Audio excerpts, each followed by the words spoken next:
신앙생활은 고수도불 잘해야 합니다. 갈 때 가고 설 때 서야 돼요.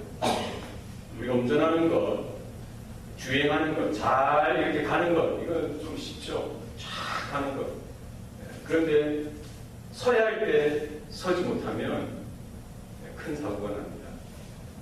스탑 사인을 무시하고 또 빨간불을 무시해서 그 교차로에 서지 아니하고 그냥 막 밟게 되면은 큰 사고가 될 수도 있습니다. 우리 신앙의 삶은 하나님의 말씀이 가라 하면은 그 길이 어느 길이든지 순종하고 가는 데 있습니다. 하나님의 말씀이 그 길이 아니다라고 말씀하시면은 어떤 형편에서든 서야 되는 거예요. 내가 주인이 되는 삶이 아니라 하나님이 내 인생의 주인이 되는 삶. 하나님의 말씀이 우리 삶의 이정표가 되어서 어떤 모습, 어떤 형편 속에서도 우리가 하나님께서 가라 하시면 믿음으로 나아가고 서라 하시면 그 서라는 말씀에 순종하여 설 수 있어야 할 것입니다. 출애굽한 이스라엘 백성이 40년 동안 광야에서 하나님은 이것을 훈련시키셨어요. 무엇입니까? 하나님의 말씀을 쫓아서 살아가는 삶. 불기둥과 구름기둥으로 인도하시는데 하나님의 언약궤가 이동하면은 그 언약궤가 이동하는 것을 보고 이스라엘 백성들은 그 광야길을 걸어갔던 거예요. 언약궤가 서게 되어지면은 그 자리가 어디든지 섰던 것입니다. 이것은 한 달, 두 달 한 것이 아니에요. 1년, 2년 한 것이 아닙니다. 40년간을 그 광야의 그 험한 길을 다니게 하시고 훈련시키셔서 하나님의 말씀, 하나님의 언약에 민감한 백성, 하나님의 언약을 붙드는 하나님의 자녀로서의 삶을 살아가도록 하나님은 훈련시키고 연단시키고 단련시켜 주셨던 것이죠. 우리 남은 생애가 이와 같은 하나님의 인도하심을 쫓아서 갈 수 있기를 소원합니다. 하나님 말씀하시면 예 하나님 제가 여기 있습니다. 제가 순종하여 나아가기를 원합니다. 그리고 하나님의 뜻이 아니면 모든 것들을 내려놓고 무릎 꿇고 기도하는 시간 우리가 가져야 할 줄로 믿습니다. 오늘 우리가 함께 읽었던 스가랴서는 이스라엘이 패망하고 나서 이 바벨론의 포로로 잡혀가게 됩니다. 그리고 70년 이후에 하나님께서 그들에게 긍휼을 주시고 불쌍히 여겨주셔서 포로 되었던 그 자리에서 다시 예루살렘으로 이스라엘로 돌아오게 하십니다. 바로 포로기 이후에 그 시절에 사역했던 자가 바로 스가랴고 또 학개, 말라기 이 선지자들이죠. 그러니까 구약성경 맨 마지막 이제 신약의 새로운 시대가 열려지는 오신 메시아의 오심과 그분의 통치와 다스리심을 준비하는 마지막 선지자들로서 그들은 생애를 불꽃과 같이 태웠던 것입니다. 오늘 스가랴서 1장 1절에 보면은 다리오 왕 제2년 8째 되는 달에 여호와의 말씀이 iddo의 손자 베레가의 아들 선지자 스가랴에게 임하였느니라 라고 말씀합니다. 여기 다리오 왕 2년 8째 되는 달이라고 했어요. 이거 BC 520년 정도 됩니다. 이 학개서 1장 1절에 보면은 학개가 언제 하나님의 부르심을 받았느냐 1장 1절에 보면은 다리오 왕 2년 6째 되는 달에 하나님의 부르심을 받았습니다. 그러니까 거의 2달 차이로 학교도 하나님의 부르심을 받았고 지금 이제 스가랴도 하나님의 부르심을 받아서 이 선지자의 사역을 감당하던 때였습니다.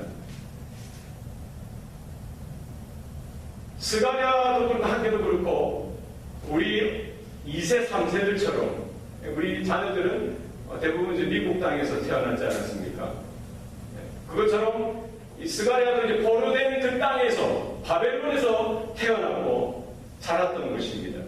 하나님께서 해방을 주시니까 스룹바벨과 함께 이렇게 다시 이스라엘로 예루살렘으로 돌아와서 이 무너졌던 예루살렘 성을 재건하고, 그리고 무너졌던 예루살렘 성전을 이렇게 다시 세우는 그 일을 이제 이 세대 사람들이 했던 것이지요. 오늘 스가랴의 할아버지 이름에 대해서 이야기하고 있어요. iddo. iddo라는 뜻은 사랑하는 자, 하나님이 사랑하는 자라는 뜻입니다. 베랴가는 하나님께서 축복하신다는 뜻입니다. 스가랴는 하나님께서 기억하신다는 뜻이에요. 그러니까 조부, 그리고 부친, 그리고 아들의 이름을 연결해서 보면은 하나님께서 무엇을 기억하신다는 거예요? 하나님께서 사랑하시는 자를 축복하실 것을 기억하신다는 거예요. 이것이 스가랴서의 큰 핵심 중에 하나라는 거예요.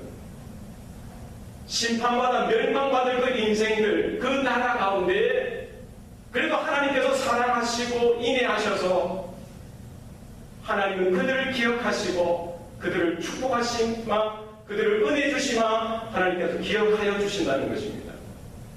하나님께서 우리를 생각해 주시고 우리를 기억해 주시는 것, 그것이 은혜요 복인 줄로 믿습니다.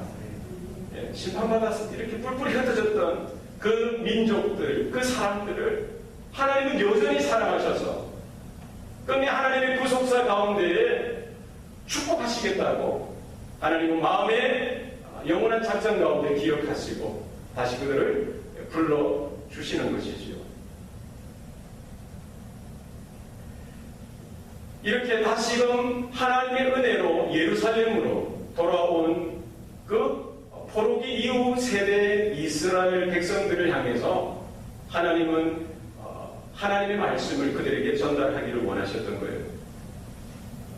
스가랴를 통해서 선포하였던 첫 번째 메시지가 무엇입니까?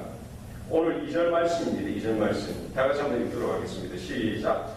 여호와가 너희 조상들에게 심히 진노하였느니라.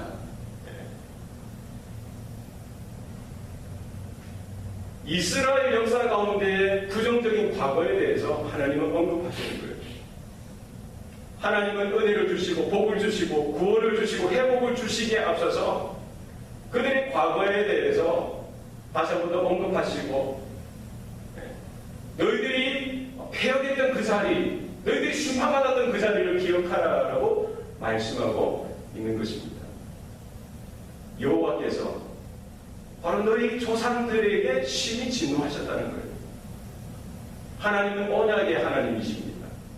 언약 가운데 이스라엘을 불러주시고 그들의 하나님이 되어주시고 그들을 자기 백성 삼아주셨던, 그래서 이스라엘이 지키고 나아가야 하는 것은 바로 하나님의 언약의 관계 가운데 충실하게 하나님 앞에 서야 했던 것입니다. 그러나 그들은 언약을 파기하고 하나님의 길이 아닌 자기들의 길, 오늘 성경 본문에 보면 악한 길, 악한 행위로 나아갔던 것입니다. 폐역하는 길, 완악한 길로, 불신앙과 세상의 길로 그들이 고집하고 나아갔던 것이죠. 바로 그들을 향해서 하나님은 진노하시고 아수리아에서 패망케 하시고 바벨론에서 멸망토록 하셨던 그 사실에 대해서, 그 원인에 대해서 다시금 언급하시고 그들의 기억을 상기시키시고 있는 것이죠. 우리가 역사를 잊어버리면 안 됩니다. 우리의 과거가 아무리 어두운 과거고 부끄러운 과거고 수치스러운 과거라도 우리는 그것을 부정할 수가 없지 않습니까? 그것을 있는 그대로 받아들이고 중요한 것은 뭡니까? 내가 실패했던 것, 내가 실수했던 것을 반복하지 않는 것, 그것이 더 중요한 거예요. 내 과거를 어떻게 내가 다시 어떻게 미화시키고 왜곡시키고 조작할 수 있는 것이 아닙니다. 이미 엎질러진 물이에요. 그것은 있는 그대로 하나님의 은혜 가운데 바라보고 그럼에도 불구하고 나를 불러주신 하나님의 사랑과 긍휼하심과 은혜가 얼마나 큰지에 대해서 우리는 감사하고 이제 더 이상 과거에 매인 인생이 아니라 오늘날 하나님이 주시는 새로운 은혜, 내일 또다시 하나님이 주시는 그 새로운 그 능력 가운데 붙들려 살아가는 저와 여러분의 삶이 되어야 할 줄로 믿습니다. 일본은 천년피 같아요. 모든 일본 사람이 그렇지는 않습니다만 2차 세계대전에 그 전범 국가지 않습니까? 지금까지 했던 것이 사실은 믿음이 가지 않아요. 신뢰가 가지 않습니다. 자신들이 잘못했다고 인정하고 고백하는 것 같지만 정권이 바뀌면은 또 다른 말을 쏟아내놓기 시작하는 거예요. 자신들의 부끄러웠던 과거, 자신들의 그런 수치스러운 과거를 어떻게 좀 덮어보려고 하는 거예요. 미화시키려고. 결국 그것이 뭡니까? 역사를 날조하고 왜곡하는 그런 데까지 일본이 그러한 일들을 하고 있는 것이죠. 정직하게 자신들의 어두운 과거를 있는 그대로 인정하고 고백하고 용서를 구하면 새로운 역사가 시작되어질 수 있을 텐데 계속 이것을 반복하는 거예요. 뭘로 해결하려고 합니까? 돈으로 해결하려고요. 정치력으로 해결하려고 합니다. 우리나라도 피해 국가 중에 하나지 않습니까? 꽃다운 청춘에 우리 할머니 세대의 그 아리따운 나이에 영문도 모르고 이렇게 팔려가듯이 두들려가서 그 아까운 청춘을 순결을 짓밟히게 되어지는 것이죠. 거기에 대해서 사과했으면 분명히 사과하는 그런 일관성 있는 태도가 있어야 되는데 보수 정권이 들어서면은 예전에 좀 진보 정권이 했던 것들 다 뒤집어 엎고 아닌 것처럼 또 행동하고 하는 것들이 피해받은 그런 사람들에게 두 번 가슴에 못질하게 되어지는 그런 일들이 있는 것이죠. 위안부 그런 것을 기념하기 위해서 거기 기념의 사업터에서 뭘 합니까? 소녀상을 만들었어요. 소녀상을. 그래서 일본 대사관이나 영사관 앞에 소녀상을 이렇게 건립해서 뭡니까? 그것을 통해서 역사를 배우자는 거예요. 우리는 피해자로서의 역사를 배워야 되고 일본은 또 자신들이 이렇게 피해를 준 입장에서 역사를 배우라는 거예요. 그런데 일본 사람들은 그걸 다 자꾸 어떻게 동상을 건립을 반대하고 세워졌던 동상은 어떻게 다시 허물려고 하는 그런 이중적인 태도를 취하고 있다는 거예요. 독일은 어떻습니까? 같은 전범 국가인데도 지금 72년 이제 아우슈비츠 이 수용소가 해방된 지 72년째인데도 매년 독일의 총리는 늘 언제나 공개적으로 사과를 하는 거예요. 늘 언제나 피해 입은 사람들에게 물질로 이렇게 보상을 하고 그 보상에서 빠진 사람이 있는지 늘 찾아가고 그리고 전쟁을 일으켰던 전범들 다 흩어져가지고 도망해서 신분을 세탁해서 호주에 숨어있고 캐나다에 숨어있고 미국에 숨어있는 사람들 지금 이제 70세 80세가 넘은 사람들도 다 잡아서 재판장에 세워서 재판을 해서 종신형을 때리고 이것이 차이가 나더라는 것입니다. 우리 신앙의 삶에 있어서 우리의 아픈 과거, 우리의 어두운 과거, 우리 죄된 그 모든 과거들을 우리가 어떻게 덮을 수가 있어요? 우리가 하나님의 은혜 가운데 인정하고 바라보고 우리가 다시는 그 일을 반복하지 않는 은혜가 우리 가운데 있기를 소원합니다. 4절 말씀에 보면은 너희 조상들을 본받지 말라. 옛적 선지자들이 그들에게 외쳐 이르되 만군의 여호와께서 이같이 말씀하시기를 너희가 악한 길, 악한 행위를 떠나서 돌아오라 하셨다 하나 그들이 듣지 아니하고 내게 귀를 기울이지 아니하였느니라. 여호와의 말이니라. 하나님께서 지금 포로기 이후에 이스라엘 그 백성들을 향해서 요구하는 것이 뭡니까? 너희 조상들을 본받지 말라는 거예요. 그들이 행했던 그 길을 가지 말라는 거예요. 하나님이 원하시는, 하나님이 기대하시는 새로운 길을 향해서 나아갈 것을 말씀하고 있는 것입니다. 그들이 하나님의 언약을 파기하고 불순종하여 폐역의 길로 갔을 때에도 하나님은 포기하지 아니하시고 선지자들을 보내셨어요. 수많은 선지자들을 보내셔서 하나님의 말씀을 증거하게 하십니다. 돌아오라고. 너희의 악한 길, 악한 행위를 떠나서 하나님께로 돌아오라고. 그럼 하나님이 용서하시고 품어주시고 새롭게 그 나라와 민족을 일으켜 주시겠다라고 하나님은 약속하시는 것이죠. 그런데도 그들은 선지자들의 말을 듣습니까? 듣지 않습니다. 결코 듣지 않아요. 그 선지자들이 말하는 그 말을 싫어합니다. 그들을 비난하고 그들을 조롱하고 거기에서 끝나는 것이 아니라 돌을 들어서 그들을 치기 시작합니다. 수많은 선지자들을 죽이는 거예요. 결국 이스라엘의 조상들이 섰던 모습이 뭐예요? 선지자들의 말을 듣지 않는 것은 누구의 말을 듣지 않는 것입니까? 그 선지자들을 보낸 하나님의 말씀을 듣지 않는 것이고, 그들을 조롱하고 그들을 욕보이고 그들을 죽이는 것은 결국 하나님께 대한 대적이었던 것입니다. 바로 이 사실에 대해서 스가랴 선지자를 통해 하나님은 다시 한 번 더 그들에 대해서, 그들의 과거에 대해서 언급하시면서 너희 조상들을 본받지 말라 라고 말씀하고 있는 것이지요.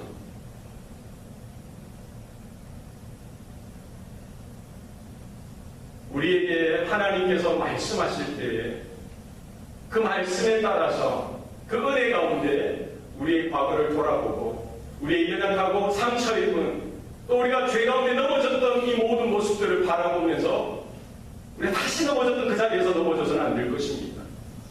실패했던 자리에서 다시 또 동일하게 실패해서는 안 될 것입니다. 하나님께서 새롭게 주신 은혜로 성령의 능력으로 말미암아 이제는 넘어졌던 그 자리에서 똑같이 반복하는 것이 아니라 하나님이 원하시는 믿음의 길을 좌우로 치우치지 아니하고 걸어가는 저와 여러분의 삶이 될 수 있기를 소원합니다. 과거에 대해서, 과거의 역사에 대해서 교훈을 얻으라라고 주님께서 말씀하고 있는 것이죠. 그리고 두 번째는 뭡니까? 회개하라는 겁니다. 돌이키라는 거예요. 3절 말씀 우리 다 같이 한번 읽도록 하겠습니다. 시작. 그러므로 너는 그들에게 말하기를 만군의 여호와께서 이처럼 이르시되 너희는 내게로 돌아오라. 만군의 여호와의 말이니라. 그리하면 내가 너희에게로 돌아가리라. 만군의 여호와의 말이니라. 지금 바벨론 포로기, 이 바벨론에 포로되었던 그 자리에서 이미 이스라엘 땅으로 그 예루살렘으로 돌아온 그 이스라엘 백성들을 향해서 하나님은 뭐라고 이야기했어요? 너희는 내게로 돌아오라. 그러면 내가 너희에게로 돌아가리라 라고 말씀하십니다. 그런데 오늘 3절 본문에 보면은 만군의 여호와 하나님에 대해서 계속 반복되어지고 있어요. 너는 그들에게 말하기를 만군의 여호와께서 이처럼 이르시되 만군의 여호와의 말이니라. 만군의 여호와의 말이니라. 결국 이 만군의 여호와 하나님이 이스라엘의 회복과 이스라엘을 향한 은혜와 그들의 구원을 주장하시는 하나님인 것을 말씀하고 있는 것입니다. 하늘과 땅의 모든 권세를 가지신 하나님 되신다는 거예요. 태초에 창조의 모든 권세를 드러내셨던, 하나님의 영광을 드러내셨던, 오고 오는 모든 세대 가운데, 역사 가운데 개입하시고 간섭하셔서 모든 역사를 주관하시는 하나님 되심을 성경은 말씀하고 있습니다. 우리의 구원은 나에게서 시작한 것이 아니라 누구에게서부터 시작된 것입니까? 바로 만군의 여호와 하나님에게로부터 우리의 구원이 시작되어진 줄로 믿습니다. 이스라엘을 향한 그 구원, 이 땅의 교회를 향한 그 하나님의 은혜와 구원은 이 땅의 사람들이 계획한 것이 아니라 만군의 여호와 하나님께서 영원전부터 예정하시고 작정하시고 시대 가운데 섭리하셔서 하나님이 이루어 가시는 일인 것을 분명히 말씀하고 있는 것이죠. 스가랴 선지자를 통해서 선포되어지는 그 말씀, 누가 보내신 거예요? 만군의 여호와 하나님께서 그를 파송하시고 그의 입에 하나님의 말씀을 허락하셨고 그 말씀이 선포되어지고 그 말씀을 받는 자 가운데 하나님의 구원이 시작되어지고 완성되어지게 하시는 분이 바로 만군의 여호와 하나님인 것을 말씀하고 있는 것입니다. 너희는 내게로 돌아오라. 그리하면 내가 너희에게로 돌아가리라 말씀하고 있어요. 이미 이 스가랴 선지자를 통해서 하나님의 말씀을 듣고 있는 자들, 이스라엘 사람들은 지금 어디 있는 거예요? 이스라엘에 돌아와 있는 거예요. 바벨론 포로됐던 그 땅에서 돌아와서 지금 이스라엘에서 이제 성전, 예루살렘 성을 재건축하고 예루살렘 성전을 짓는데 그들이 지금 땀을 흘리고 일을 하고 있는 그 세대를 향해서 너희는 돌아오라 라고 말씀하고 있는 거예요. 이미 예배드리는 자리에, 하나님을 섬기는 자리에, 하나님의 약속의 땅 가운데 그들이 이미 돌아왔는데도 하나님이 뭐라고 말씀하세요? 돌아오라고 말씀하시는 거지. 우리가 지금 교회 다니지 않는 사람들, 세상에서 살아가고 있는 사람들, 예수 믿지 않는 사람들을 향해서 여러분 돌아오세요! 여러분 하나님께로 돌아오세요! 예수님께로 돌아오세요! 말하는 것도 당연하죠. 그렇지 않습니까? 네. 그렇죠. 그런데 지금 이미 예루살렘에 돌아온 그들을 향해서 다시 돌아오라고 왜 하나님께서 말씀하고 계시는 거예요? 우리가 매주일마다 교회에 와서 열심히 예배드리고 있는 성도들을 향해서 또 이렇게 수요일날 교회에 와서 또 이렇게 열심히 또 예배드리고 있는 분들을 향해서 목사가 여러분 하나님께로 돌아오세요. 하나님께로 돌아오셔야 돼요. 이렇게 메시지를 전한다면 우리 둘 중에 갸우뚱하게 이상하다라고 생각하세요. 아니 나는 하나님을 예배하는 자리에 이미 와 있는데, 하나님을 섬기는 자리에 와 있는데, 하나님을 찬양하고 하나님께 기도하는 자리에 돌아와 있는데 뭐 또 돌아오라고 이렇게 목사님 이야기합니까? 이 스가랴 선지자를 향해서 그렇게 이야기하지 않았겠어요? 우리 이미 돌아와 있지 않냐고.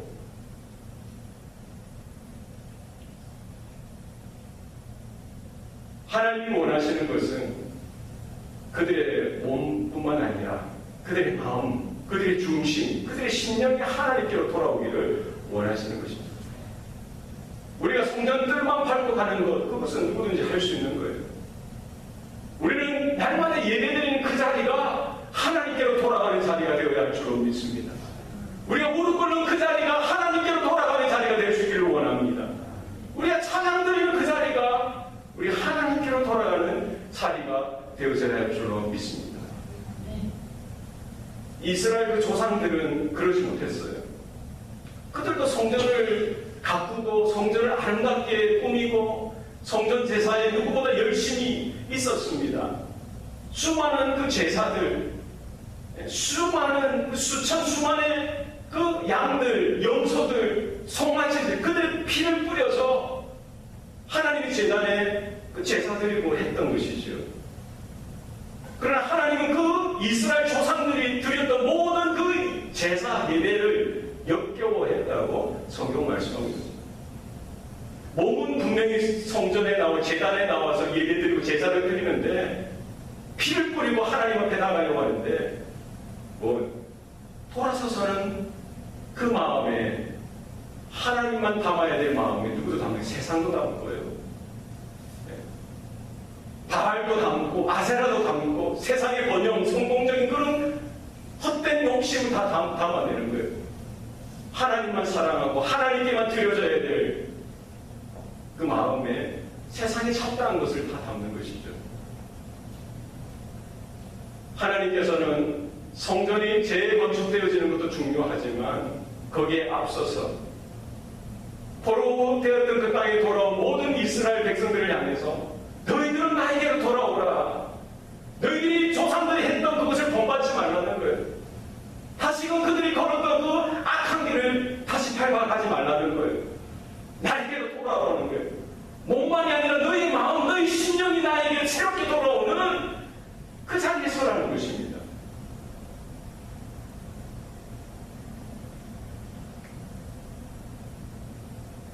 우리 집 나간 둘째 아들 탕자 이야기를 우린 잘 알고 있습니다.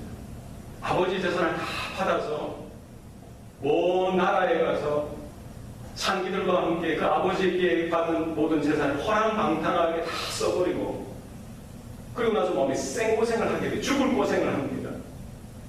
그제서야 깨닫는 게 뭐예요? 내가 하늘과 아버지께 죄를 범하였구나.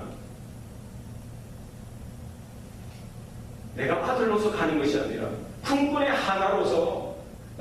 주셔서 이런 마음으로 라도 내가 가야 되겠다라는 마음에 돌아가는 거예요. 아버지는 그 터벅터벅 걸어오는 둘째 아들을 멀리서 바라보고 아버지는 달려가서 그의 목을 껴안고 눈물을 뿌리며 우는 거예요. 그리고 기뻐하시는 겁니다. 종들에게 새 옷을 가져오라고 하시고 새 신을 가져오라고 하시고 그의 손가락에 다시 가락지를 끼워주시고 살찐 송아지를 잡아서 큰 잔치를 벌이는 것이죠. 이 아들은 죽었다가 다시 살아난 내 아들이다 라고 하면서 나의 기쁨에 함께 참여하라라고 모든 이웃들을 초청하는 것입니다. 아버지께로 돌아가는 것. 그 바로 아버지의 기쁨이 되어지는 것이죠. 멀리 떠난 사이에서 다시 돌아오는 것, 그것도 분명히 있어야 되는 것입니다. 그러나 뭡니까? 첫째 아들은 어때요? 돌아온 그 둘째 자기 동생을 바라보면서 오히려 그는 기뻐하는 것이 아니라 불평하고 불만하는 거예요. 내가 아버지를 떠난 적도 없고 아버지를 위해서 지금까지 이렇게 열심히 섬겼거늘 염소새끼 한 마리 나에게 주어서 나의 복과 함께 즐겨 한 적이 없는데 어찌 아버지의 재산을 창대와 함께 말아먹은 이 둘째 이자가 돌아오는데 아버지는 저렇게 큰 잔치를 벌이고 하느냐 하고 원망하는 것이죠. 그가 아버지에게 하는 항변이 뭡니까? 내가 아버지를 떠난 적이 없다는 거예요. 그 논리가 맞죠. 그는 둘째처럼 아버지를 떠난 적이 없습니다. 아버지 옆에 있었어요. 옆에서 아버지를 섬기고 아버지의 일을 자기 일처럼 했던 것입니다. 그러나 중요한 것은 뭡니까? 바로 그 아버지의 마음을 알지도 못하고 아버지의 기쁨에 참여하지도 못했던 거예요. 몸은 아버지와 함께 있을지언정 그 첫째는 둘째만큼 아니 둘째보다 더 아버지를 떠났던 자였던 것입니다. 하나님께서 포로됐던 자리에서 돌아온 그 이스라엘 백성들을 향해서 원하셨던 그 첫 번째 메시지가 뭡니까? 너희는 나에게로 돌아오라 라고 말씀하시는 거예요. 우리 신앙의 삶에 있어서 날마다 우리는 바라봐야 하는 것이 무엇입니까? 내가 서 있는 이 자리가 과연 하나님께로 돌아가는 자리인가? 우리는 바라볼 수 있어야 합니다. 우리가 예배하고 우리가 찬양하고 기도하는 이 자리가 하나님께 돌아가는 귀한 자리가 될 수 있기를 소원합니다. 하나님께로 돌아가셔야 합니다. 5절 말씀 다 같이 한번 읽겠습니다. 시작. 너희 조상들이 어디 있느냐? 또 선지자들이 영원히 살겠느냐? 너희 조상들이 지금 어디 있느냐? 다 역사의 뒤안길로 사라지지 않았느냐? 그 많은 선지자들은 지금 어디 있느냐? 영원히 살 자들이 있겠느냐라고 말씀하시는 거예요. 하나님의 말씀을 전하는 자나 하나님의 말씀을 듣는 자 모두가 한 시대에만 생존할 수 있는 것이고 그 시대가 지나면은 사라지게 돼 있는 거예요. 내가 영원토록 이 땅에서 살 수 있는 자는 한 사람도 없다는 거예요. 아무리 목이 뻣뻣하고 아무리 자기가 잘난 것처럼 살아도 하나님 앞에서는 영원할 자가 없다는 거예요. 하나님이 정한 그 시대만큼 그 시간 세월만큼 살다가 사라지게 되어져 있는 그것이 바로 우리 인생의 모습이라는 것입니다. 연약하고 유한한 우리 존재들이라는 거예요. 우리가 배워야 할 것은 무엇입니까? 우리가 살아있는 동안 우리가 호흡이 있는 동안 하나님의 말씀을 전하고 하나님의 말씀을 하나님 말씀대로 듣고 받을 수 있는 은혜가 있기를 소원합니다. 그 기회는 우리가 살아있는 이 순간입니다. 살아있는 동안에 하나님의 말씀을 전해야 되고 살아있는 동안에 하나님의 말씀을 받아야 됩니다. 이때를 놓치면은 그냥 묻어가는 거예요. 이 땅에 영원한 자가 없다는 거예요. 그러나 무엇은 영원합니까? 꽃은 지고 푸른 시들어도 하나님의 말씀은 영원히 있는 줄로 믿습니다. 그 많은 이스라엘 조상들이 다 역사의 뒤안길로 사라지고 그리고 수많은 말씀의 사역자들, 선지자들도 한 시대는 풍미하지만 똑같이 사라지는 거예요. 그러나 하나님의 말씀은 살아. 영원히 역사하는 하나님의 말씀인 줄로 믿습니다. 그 조상들이 오늘 6절 말씀에 보면은 돌이켜서 그 하나님의 말씀이 자신들의 삶 가운데, 시대 가운데 그대로 되어졌다라고 그들이 깨닫고 고백하는 것이죠. 하나님이 말씀하신 대로 하나님의 진노, 하나님의 심판의 메시지가 그들에게 임했다는 것을 그들이 언제 깨닫습니까? 바벨론 포로되어 그 자리에 있는 모든 나라를 다 빼앗기고 바벨론으로 포로로 끌려가게 되니까 그제서야 그들이 깨닫는 거예요. 하나님의 말씀이 자신들의 삶 가운데 있는 그대로 이루어졌다는 사실을 깨닫고 고백하는 것입니다. 하나님의 말씀은 살았고 운동력이 있어 좌우의 날선 어떤 것보다 예리하다라고 했습니다. 우리의 혼과 육과 관절과 골수 이 모든 것들을 찔러 쪼개기까지 한다라고 말씀합니다. 우리가 하나님의 말씀을 들을 때에 때로는 은혜가 넘치고 때로는 기쁨이 넘치고 때로는 감사가 넘칠 수 있어요. 그러나 또 이 말씀이 우리 마음판에 올 때에 날카로운 칼처럼 올 때가 있어요. 내 마음의 어두운 부분들, 내 마음에 고집하고 내 마음에 세상적인 그런 이런 시키지 않은 모습들 가운데 하나님의 말씀이 날성금과 같이 되어서 우리의 마음을 찌를 때가 있는 것입니다. 그때 어떻게 됩니까? 이스라엘의 조상들은 그 하나님의 말씀을 받기를 거부했던 것이죠. 말씀 전하는 자를 반대했던 것입니다. 공격했던 거예요. 내가 원하는 말씀뿐만 아니라 내가 들어야 될 그 말씀을 우리는 들을 수 있기를 소원합니다. 그것이 은혜지요. 때로는 내 마음을 아프게 하고 때로는 내 이런 힘들고 어려운 부분들까지 모난 부분을 자르고 찌르고 때리고 하는 그 하나님의 말씀을 통해서 우리가 새롭게 회복을 얻고 새로운 생명 가운데 서는 저와 여러분의 삶이 될 수 있기를 소원합니다. 신앙의 삶에 있어서 가장 중요한 것은 말씀을 따라가는 삶입니다. 하나님의 인도를 쫓아서 우리가 걸어야 되고 때로는 설 수 있어야 합니다. 우리 신앙의 삶에 있어서 날마다 회개하고 돌이키는 자복하고 새롭게 회복되어지는 은혜가 있어야 할 줄로 믿습니다. 우리는 여전히 부족하고 여전히 연약하기 때문에 늘 언제나 죄의 오염 가운데 악한 영의 유혹 가운데 늘 언제나 공격의 대상이 되어지기 때문입니다. 우리가 선줄로 생각되어지는 그때에 넘어질까 조심해야 합니다.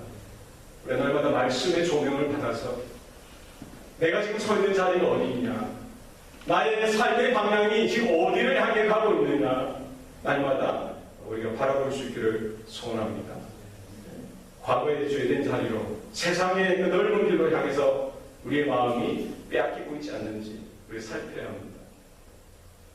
하나님께서 불러주시는 그 길, 좁고 걷기에 힘들고 가기에 너무나 힘든 그 길을 향해서도 우리의 믿음으로 끝까지 걸어나가고 하나님께서 네가 빨리 돌아왔으면 좋겠다. 네가 돌아왔으면 좋겠다. 나도 너를 향해서 돌이키겠다라고 하시는 그 말씀이 오늘도 여전히 우리를 향한 하나님의 마음이요 하나님의 귀한 사랑인 줄 우리가 깨달을 수 있길 바랍니다. 내가 문 밖에 서서 두드리노니 누구든지 내 음성을 듣고 문을 열면 내가 들어가 그와 더불어 먹고 그와 더불어 마시리라 라고 말씀합니다. 하나님의 음성을 우리가 들을 수 있으면 좋겠어요.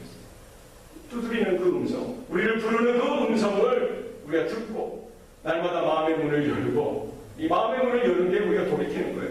마음의 문을 열고 주님을 영접하여서 주님이 주시는 생명의 양식, 생명의 음료를 우리가 먹음으로 우리 새롭게 날마다 새로운 은혜 가운데 거하며 새로운 사명을 감당하는 성도들 우리 교회가 될 수 있기를 소원합니다. 기도하시겠습니다. 살아계신 아버지 하나님, 오늘도 우리에게 은혜 주시고 생명 주시니 감사합니다. 구원의 빛을 비춰주시사 죄와 사망의 저주 아래 영원히 죽을 수밖에 없었던, 아니 영원히 죽었던 우리들을 하나님이 찾아오시고 우리를 붙드시고 건져주시사 하나님의 형상이 회복케 하시고 하나님의 은혜 가운데 구원을 날마다 꿈꾸며 하나님의 나라를 체험하며 경험하며 살아갈 수 있는 성도로 불러주시니 감사합니다. 이 종말의 때에 우리의 믿음이 내 주관적인 믿음이 아니라 하나님의 계시, 하나님의 말씀에 근거한 믿음이 되게 하여 주셔서 날마다 하나님 말씀하실 때에 들을 수 있는 귀가 있게 하시고 우리가 서 있는 자리, 우리가 걸어가는 자리가 어디인지 날마다 돌아보며 주님께로 돌아가며 주님께로 돌이키는 우리의 삶이, 우리의 믿음이 될 수 있도록 도와주시옵소서. 악하고 게으른 종아, 그 책망이 아니라 잘하였도다, 충성된 종아, 그 칭찬을 받고 그것을 기대하며 오늘 하루도 나에게 허락하신 귀한 사명, 그것을 붙들고 십자가의 진리를 붙들고 주님을 향해 걸어가는 주의 성도들 되게 하여 주옵소서. 연약한 가운데 있는 우리 성도들이 있습니다. 특별히 내일 수술을 앞두고 있는 우리 남경대 집사님, 또 남편 미스터 존, 하나님 불쌍히 여겨주시고 긍휼히 여겨주셔서 모든 수술과 또 치료가 하나님의 능력의 장중에 붙들려지게 하셔서 잘 이루어지게 하시고 이를 통해서 더 믿음이 연단되어지고 단련되어질 수 있도록 하나님 축복하여 주시옵소서. 모든 것 감사드리고 예수님 이름으로 기도합니다. 아멘.